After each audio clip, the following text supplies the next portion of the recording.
So, nursing process, we got to keep that in the gist of things. And it's ADPI, assessment, diagnose, plan, implement, oh, and evaluate. E. All right. So assessment wise, let's talk about it. All right. So first of all, we're going to have to get their history, honey. Okay. We need to know what's going on with them.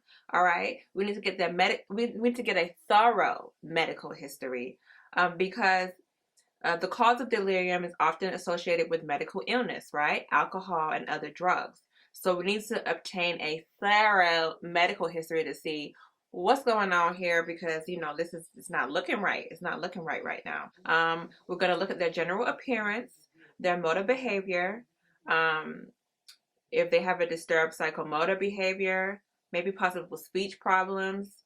We're going to check out their mood. Like I said, we have the extremes, right? If they have the extremes, whether it's hypoactive or hyperactive, it's a problem. We need a medium. And if it's both, it's a problem too. All right?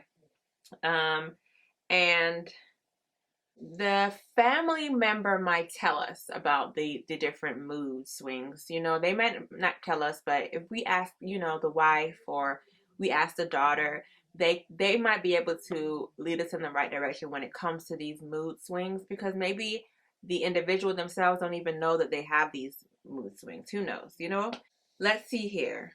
The main thing we need to look at, I would say, is, do they have an altered level of consciousness?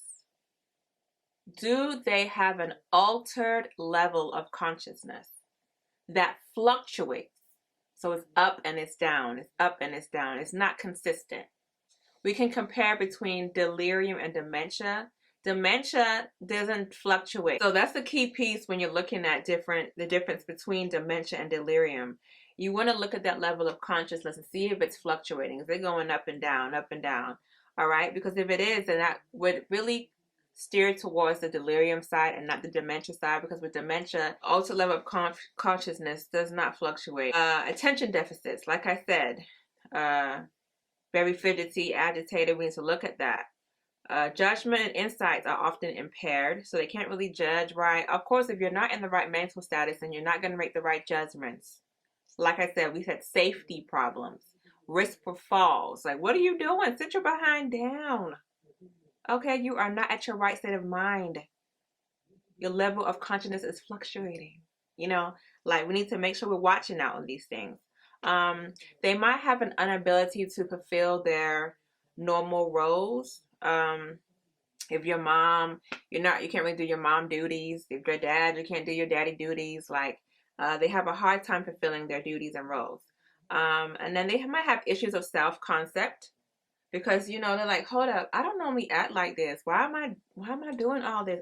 I'm not feeling right. So it's gonna make them real scared, maybe. And paranoid, like, this is weird. Like, I don't normally feel like this. So they're gonna be feeling some kind of way. And they might feel a bit threatened because of their way. If you're not acting your normal self, of course you're gonna feel weird, threatened, paranoid, uncomfortable, like all the above, right? As a nurse, we have to put ourselves in our patient's shoes and understand where they're coming from and how they're feeling. And then in regards to self-care, they may have sleep problems. Obviously, when you're going through things and things are not going your way, or something's not right, then you're not going to sleep well. It's going to have restless sleeping, because you're going to be thinking like, what's going on? Why am I feeling like this? You're not going to sleep you're not going to be calm. You're not going to sleep peacefully when your body's acting out of whack. You know what I'm saying? So because their sensorium, using a big word, y'all, sensorium is a bit off, and they can't understand their body cues, then they're gonna have sleep problems.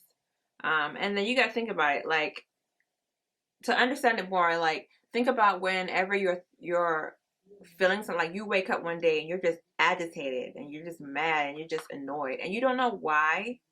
You can't really get to the point as to why that is, but something isn't right. That's kind of like probably how they're feeling. Like, I know something isn't right.